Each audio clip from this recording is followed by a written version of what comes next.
Passion, drive, and patience. What brings home the winning trophy is also what keeps your ride or die alive. eBay Motors has everything you need to maintain your vehicle and level it up to peak performance, from superchargers, roof racks, exhaust kits, LED headlights, and more. Whether you're into speed, power, or style, eBay Motors has got you covered. With over 122 million parts for your number one ride or die, you'll always find exactly what you're looking for. And with eBay Guaranteed Fit, your part is guaranteed to fit your ride every time or your money back. Because with eBay Motors, you're burning rubber, not cash. With all the parts you need at the prices you want, it's easy to turn your car into the MVP and bring home that win. Keep your ride or die alive at ebaymotors.com. Eligible items only. Exclusions apply. My days working, taking care of my little ones can be a lot. I checked out care.com and it was so easy for me to find local, experienced, and background check sitters. Finding our babysitter was way more affordable than I thought. Care.com makes it super easy. Search for qualified candidates. You can view their profiles, read reviews and ratings, check their availability, send messages directly, get the help that you need. Care.com should be every person's go-to. Hello, everyone, and welcome in here to Fighting Ever Fighting. I'm Carmody of GoPowercat.com. Before we get going with this video, make sure you hit subscribe on the YouTube channel. Leave a like if you like the video. Drop a comment as well. Don't forget to go subscribe to GoPowercat.com and wherever you get your podcasts. Today, we had a chance to talk with Monte Spiller, former Kansas State defensive back and co-host of the Friday Walkthrough with yours truly on GoPowercat. Great conversations about his time at Kansas State, and at the end, even a little preview of what the Wildcats might look like in 2023.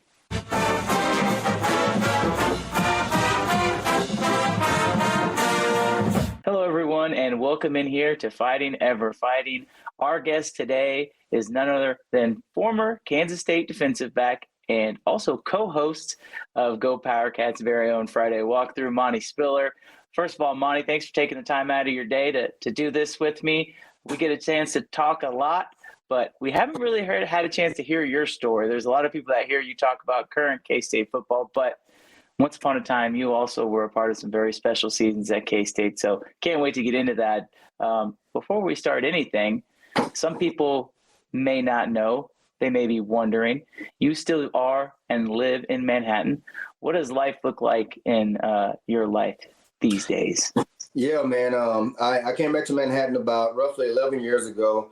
It's funny because the year when I graduated, I said, being a big city boy, I couldn't wait to get out of Manhattan and start living life. But, fast forward 2023, here I am. I'm loving it. I have two boys, a senior in high school, a freshman in high school, and I'm currently working at a retirement community full-time, which I love, which you asked me several years ago if I see myself doing that. I would say you're crazy, but it's an awesome, awesome place to be, and I really like it a lot. And before we get into your side of things, you mentioned one of your sons. He's a senior. He's also going to play college football. I just want to ask you this. When you were going through the recruiting process compared to what your son was going through, did you notice any major differences, and what stood out to you in that part of it? Absolutely. It's one of those things. Obviously, back when I was a senior in high school back in '93, social media was not a thing. And fortunately, Coach Dana Demo had the Dallas area. He recruited the Dallas area. So he was the one that recruited me out of high school. And I recall him coming to my high school, talking to my head coach, and I'm kind of aging myself. Back then, they had VHS tapes, and they had actually even some film that was still on the reel. So they didn't have huddle accounts like they do now. But it was fun. Coach Demo came to the high school. Back then, K-State wasn't K-State. They were in the Big 8 still. It wasn't the Big 12. And they were kind of at the bottom of the barrel. Coach Snyder had taken over, and the process was in the works, but they still hadn't took their first foot forward to where we are today. But Coach Demo was a heck of a recruiter, and that the staff sold me and a lot of other young people on the program in the future and the direction they were heading in. But yeah, the technology today is crazy compared to what we had. So it's a big difference. And I know, like today, regardless of the level that the kids go to play at, there's constant communication, it seems like. when you were going through that process, was it kind of just like, oh, you go home and your mom answers the phone, hey, there's a coach on the line waiting to talk to you? How would that process look like? How often, I guess, did you talk to schools? Yeah, it was like what you said. First of all, most time everything was through letters. I get home, my mom say, "Hey, you got a letter from this school. You got a letter from this school." And then normally the coaches would contact my head coach at the time, and then at that point, Coach Cox, my football coach in high school, would contact my mom and say, "Hey, this coach called about Monty, and so expect a phone call from them later tonight." And so he would kind of give me a heads up ahead of time, and we would talk to them, and they would tell us about the program, what they presented, and getting us up on a recruiting trip. And at that point, if I showed interest of that specific school, the head coaches or the recruiting coach would come to my house and visit, and that was very similar with K-State as well. It wasn't a whole lot of highlights being put up. It wasn't likes, it wasn't follows, it wasn't retweets like that. It was face-to-face or a phone call. And I remember Coach Demo talking to me about, hey, the school let me know that you did this. In Texas, we take the SAT more so than the ACT back then. But he'll let me know, hey, your counselor got your SAT scores back. You're looking good. So if there's something you want to do, we want to have you. And that's kind of what the process was as well. Yeah, it's fascinating now, just going back and listening to that. Kids today probably don't even know that film was actually on the film. You had to put it on. And yeah, just to really, that's how, these coaches that are now recruiting kids, that's the kind of communication that they know. And so the evolution I feel like that they have had to make is just as fascinating as the game of football itself. I also want to ask you, now that you've been back in Manhattan for, you said 11 years now, what's your relationship like with the new staff and some of those guys? And I know you're around the program a lot, but just how cool is it to see some of those guys where they are now, and even some of your former teammates? Yeah, man. One thing about K-State, and we take pride in a lot, and I feel like Coach Snyder and his staff kind of branded the family motto, and a lot of schools, along with Nike, kind of jumped on board after the fact, but it holds true. I would go up to the complex, watch practices. Coach Kleinman, Coach Clanderman, Coach Malone, a lot of those guys, they welcome me with open arms. They welcome my boys with open arms. They talk about what's going on. Joe Hall is a good buddy of mine. I had the privilege to coach one of his sons in football and play against my son, played against him as well, and in other sports. So, like I said, it's a big family. And the staff that we have in place here, it's the right staff. Obviously, winning makes a big difference, and winning the Big 12 was huge. But from a personal aspect, it's good to go up there. I can go up there and they'll talk to you about certain things. A lot of the support staff as well. Scott Eiler, he's still there. He was there when I was there. We worked out together a couple of times at the same gym. So it's good to be back in town. And it's like I left, but I didn't. And I still feel welcome there no matter what. And you touched on it a little bit, but I want to go back to your days before K-State down in Texas. And I know you talked a little bit about your recruiting, but what was that whole process like? Because you mentioned it. At the time, K-State, while you were being recruited, had yet to be in a bowl game in years. Futility U, the Sports Illustrated cover, was still fairly new, about 2 or 3 years old at the time. What was your perception like of K-State before you mentioned, obviously, Coach Dimmel reached out to you and started recruiting you? Honestly, K-State was one, and I'm not sure why, but K-State was one of the last schools that came to my high school and recruited myself and 2 other guys on my team. It's funny because it's ironic how things work out.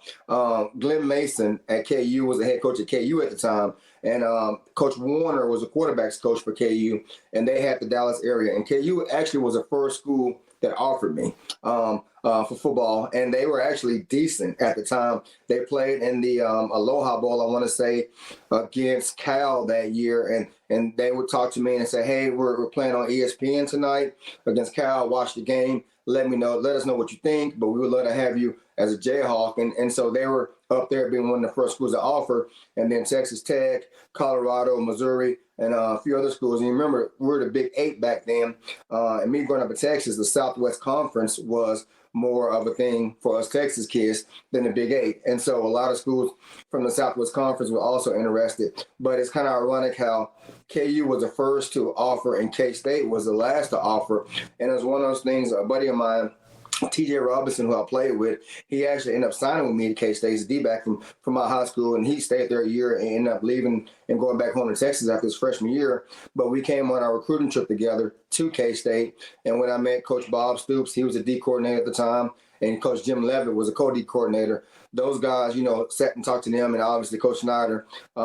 Anybody who had the opportunity to talk to them, it's hard to say no. And, they sold me on the idea, we're the Big 8, but we're going to be the Big 12 soon. And so you have plenty of opportunity to go back home and play in front of family and friends and against your buddies in high school. And what they were selling me, I bought it, and it held true, obviously. But you just knew something special was brewing in Manhattan. But it's funny how KU was the first to offer me and K-State was the last, but I know I made the right decision.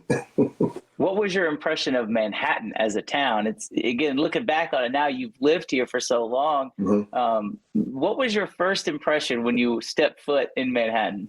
Well, it's kind of funny because prior to that, Manhattan Airport hadn't expanded like it has now. And so we flew in from Dallas to Kansas City. And then Mike Stoops met us, all the recruits, in Kansas City Airport. And they put us on a smaller plane to fly us in to Manhattan. And it was in December when we came on our recruiting visit. And they flew us over the stadium, and there was snow on the ground. And it was myself, TJ, another young man from New Jersey, a couple other kids from Florida and California, and we were all looking at each other like, ain't no way we coming here, man, with the snow on the ground. But then when we got here, and just the welcoming nature of it was awesome. We went out for a little bit. We met some of the players.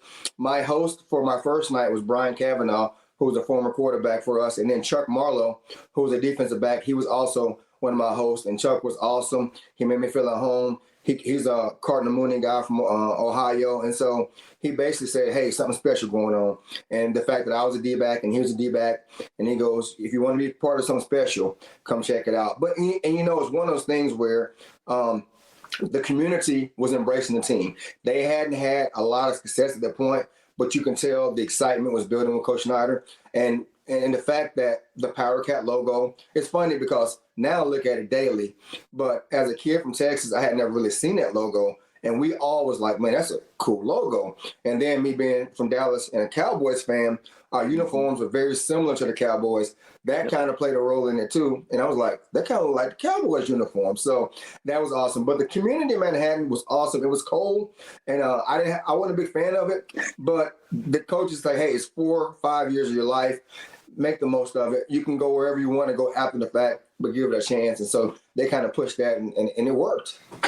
You talk about some of those coaches, and that's what I want to ask you about next, because, that is a legendary staff with, I think I've talked about this before the show, 5 future head coaches on the staff between Mike Stoops, Bob Stoops, Jim Levitt, Dana Dimmel, and obviously Mark Mangino, and then you throw in Bill Snyder. Did you know at the time that those guys were going to be head coaches eventually? And just what was it like to work with those types of coaches?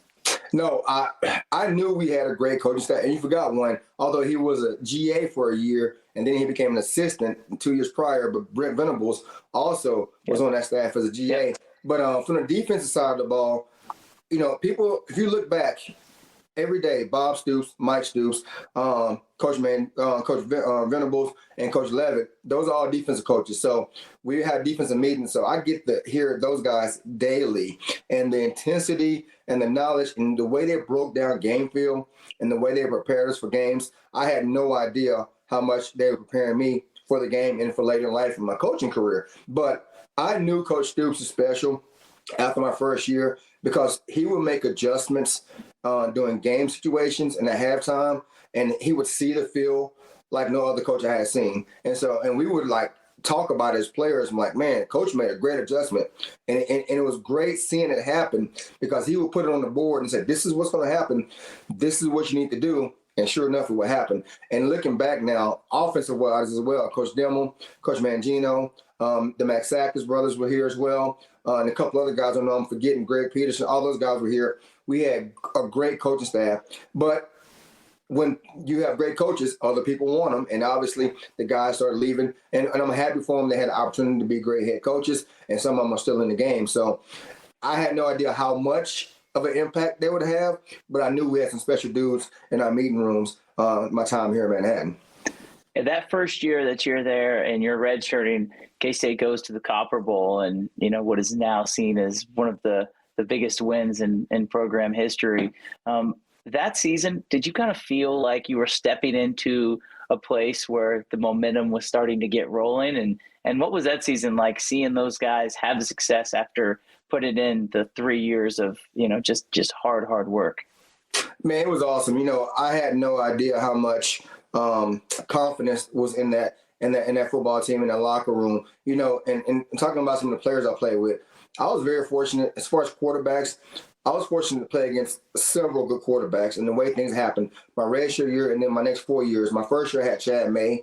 Everybody calls him one of the pioneers as far as quarterback year outside of the early years.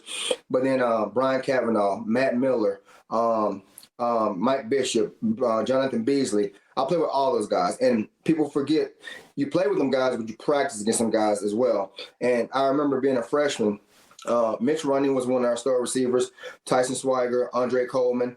My roommate for 1 year, Ron Brown, he was a JUCO transfer, so he's not a big of name, but he made his footprint as well. He was a heck of a receiver. But a lot of those guys were excellent receivers, and I got to go against them every day in practice. And Mitch Running, probably one of the best teammates I ever had. My first 2 months, he would roast me in practice. He would just he probably one of the best route runners I ever seen. And then Kevin Lockett as well. And those guys were awesome. K-Lock and Mitch would roast me in practice. And about 2 months into practice, one time I got Mitch off the line and I jammed him. And he came back to me and goes, "You've been in the weight room." I'm like, "Yeah, I have." He goes, "You ain't Skinny Spiller anymore. You're getting a little strong." And I took it as a compliment because he recognized I was working hard.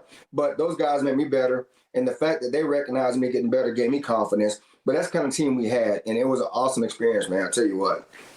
The quarterbacks you mentioned that you played with, that's actually incredible. I'm wondering, how many guys you would probably be. There'd be a short list of guys who had been there for as long as you, came in with you, stayed with you, that got a chance to be around all those quarterbacks. Right. It's impossible to rank them as far as talent-wise, but do you remember, especially with Michael, just ever a time where you're like, oh, like this cat's kind of different?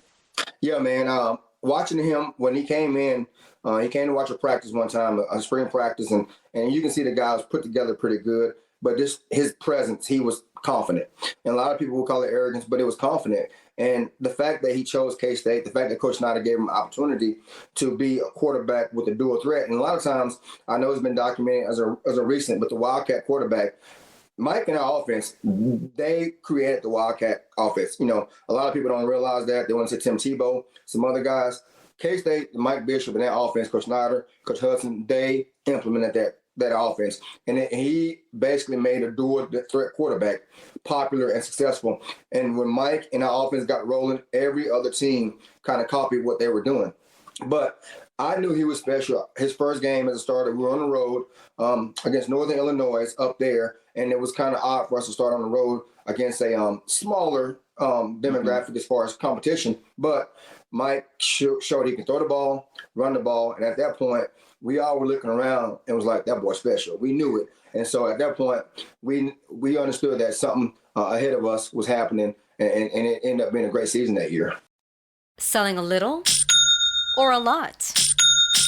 Shopify helps you do your thing, however you cha-ching. Shopify is the global commerce platform that helps you sell at every stage of your business. From the launch your online shop stage, to the first real-life store stage, all the way to the did we just hit 1 million orders stage. Shopify's here to help you grow. Whether you're selling scented soap or offering outdoor outfits, Shopify helps you sell everywhere. From their all-in-one e-commerce platform to their in-person POS system, wherever and whatever you're selling, Shopify's got you covered. Shopify helps you turn browsers into buyers with the internet's best converting checkout. 15% better on average compared to other leading commerce platforms. And sell more with less effort thanks to Shopify Magic, your AI-powered all-star. Shopify powers 10% of all e-commerce in the US. And Shopify is the global force behind Allbirds, Rothy's, and Brooklinen, and millions of other entrepreneurs of every size across 175 countries. Plus, Shopify's award-winning 24/7 help is there to support your success every step of the way. Because businesses that grow, grow with Shopify. Sign up for a $1 per month trial period at shopify.com/Odyssey Podcast, all lowercase. Go to shopify.com/Odyssey Podcast now to grow your business, no matter what stage you're in. Shopify.com/Odyssey Podcast. Another guy I want to ask you about, and you mentioned playing on the road with Cincinnati joining the Big 12 this year. K-State will not be going up there this year, but hopefully they'll go up there soon. One game that has to stick out in your mind is the Cincinnati game and the Hail Mary, obviously, for you guys to win it there at the end.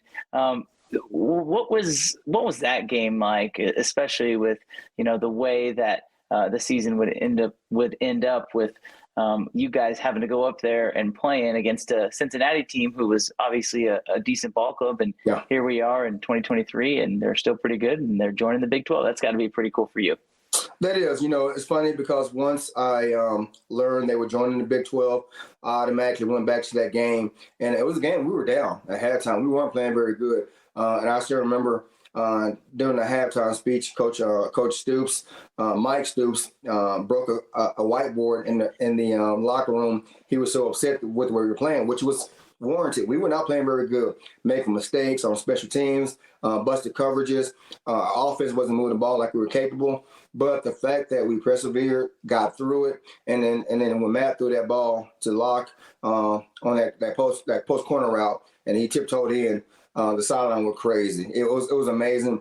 We had a good following of fans there, but it's one of those games where we found a way to win, and I think that also played a role in K-State's history as well, because even though we were down on the road against a quality opponent, we found a way to win, and then people took notice. You know what? K-State's, they're making strides. So, but yeah, it's good to see Cincinnati come. I hope they have a good experience in the Big 12. Don't beat us, but it's good to see them part of the Big 12 now.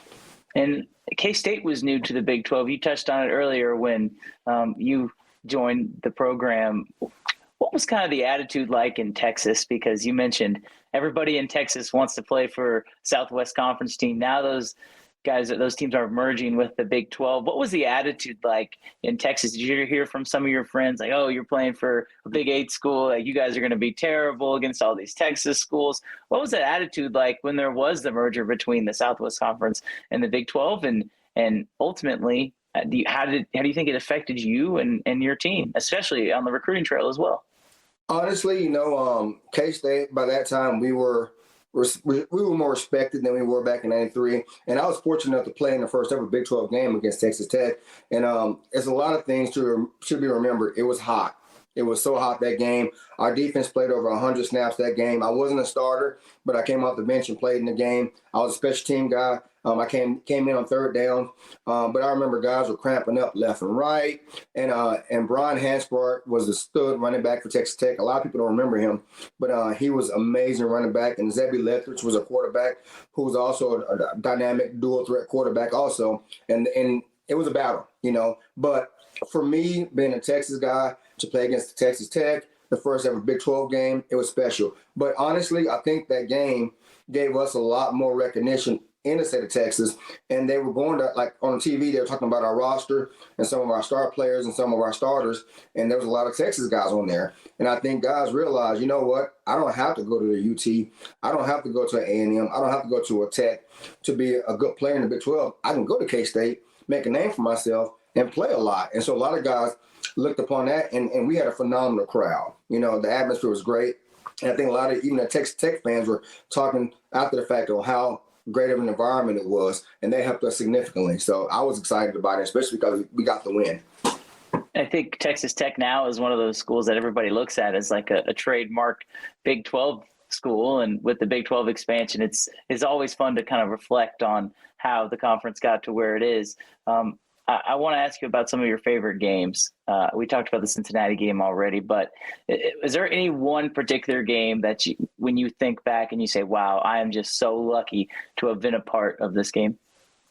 Probably my last game, man. It was the Fiesta Bowl. I got hurt early in the year, ankle injury, and so it kind of limited my play late in the season. I actually hurt against Nebraska. I only lost that year in that, and I was kind of hit and miss. But the fact that we were in the bowl game. We were 11-1, ranked in the top 15, playing against Donovan McNabb, one of the better quarterbacks at Syracuse. And, I hate that we lost to Nebraska, but they were the eventual national champions that year. And if you're going to lose a game on the road to a team, why not the national champions? But the fact that our team had came so far, and like Mike Bishop was our quarterback, Darnell McDonald, those guys were playing, Jeff Kelly, Semino, I can go on. You know all the names. We had so many star players and we had so many role players. And I was a role player, but I was okay with that because I understood that we were stacked with talent. And a lot of times going into my freshman year, we may have had 7 or 8 guys that were quote unquote stars. Now we had rosters full of stars on both sides of the ball. Even special teams, Martin Gramatica, David Allen, the return guys, you recognize the names. But the fact that my senior year was my class that we came in to win 11 games for the first time in K-State history. And the way we did it against a quality opponent in a bowl game, New Year's Eve/day bowl game was even more special because that was significant for the state of Kansas and for Kansas State football and university history. So that probably had to be my best memory as a player for K-State. So when you guys are preparing for Syracuse and you're seeing Donovan McNabb, did you know that he would have as much success in the NFL as he ultimately ended up having?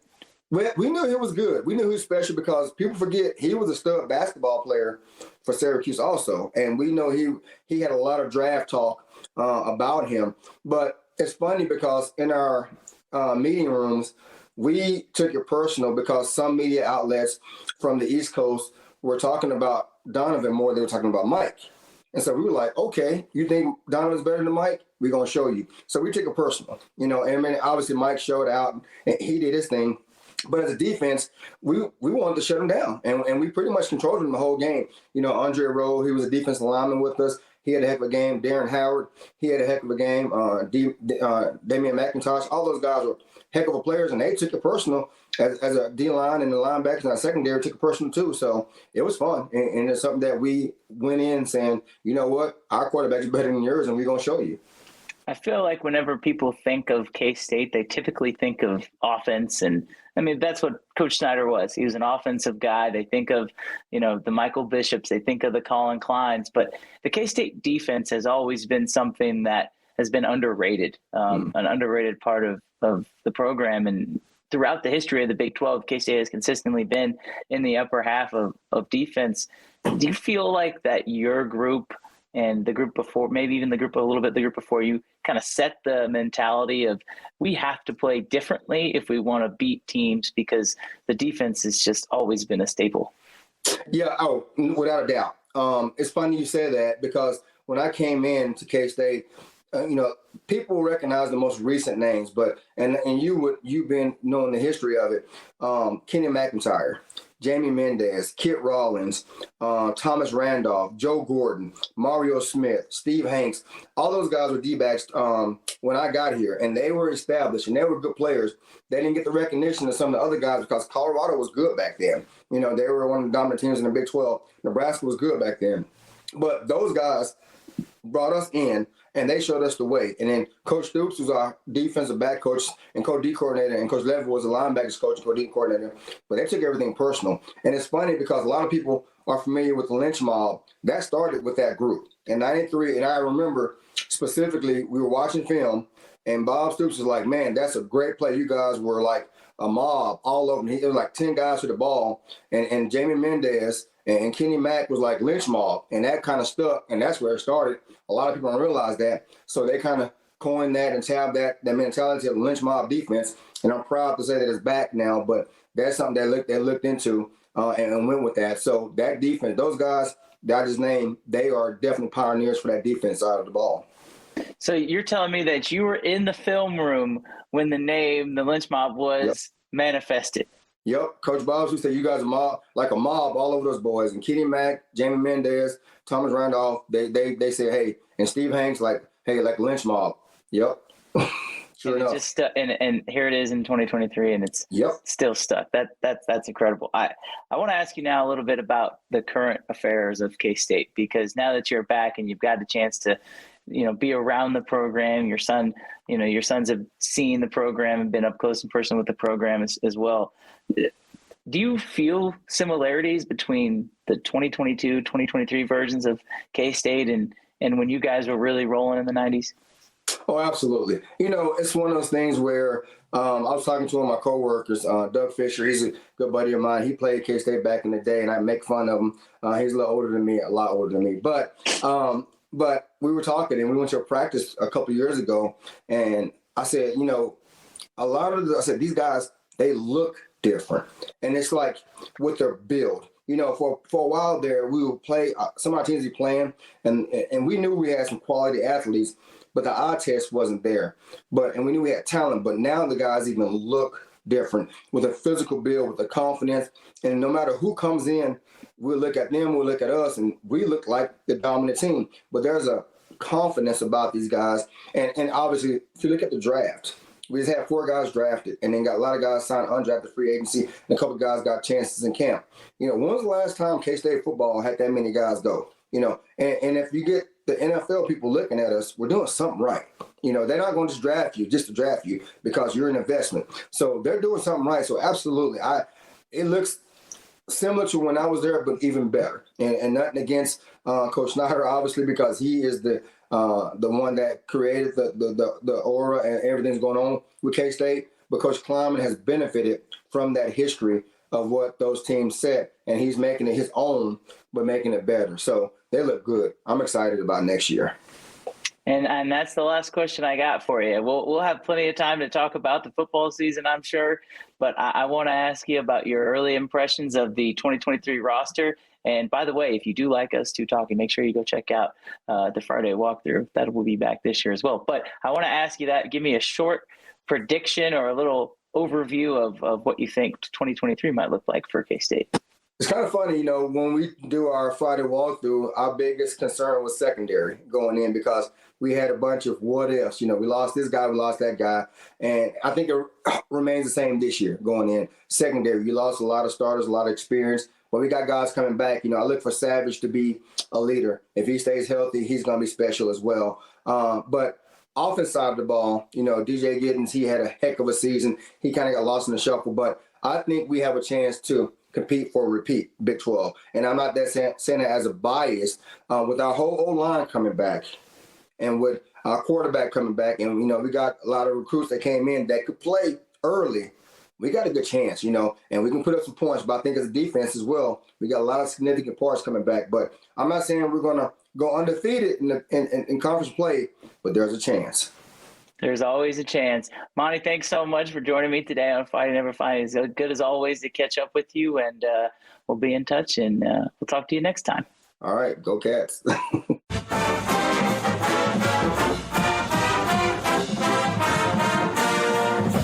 With Blue Link Plus, you can access your Hyundai Tucson Limited remotely. Doors unlocked, temperature set, lost car found. There it is. Get complimentary class-leading Blue Link Plus. Call 562-314-4603 for complete details. You ready to ride? I thought you'd never ask. Now streaming on Paramount Plus. It's the new original series, Lawmen, Bass Reeves. Bass dedicated to justice. From executive producer Taylor Sheridan, co-creator of Yellowstone, starring executive producer and Emmy Award-nominated actor David Oyelowo. It's the untold story. I'm warning you. Of the greatest American lawman. Your wicked days are done. Lawmen, Bass Reeves. New original series, now streaming exclusively on Paramount Plus.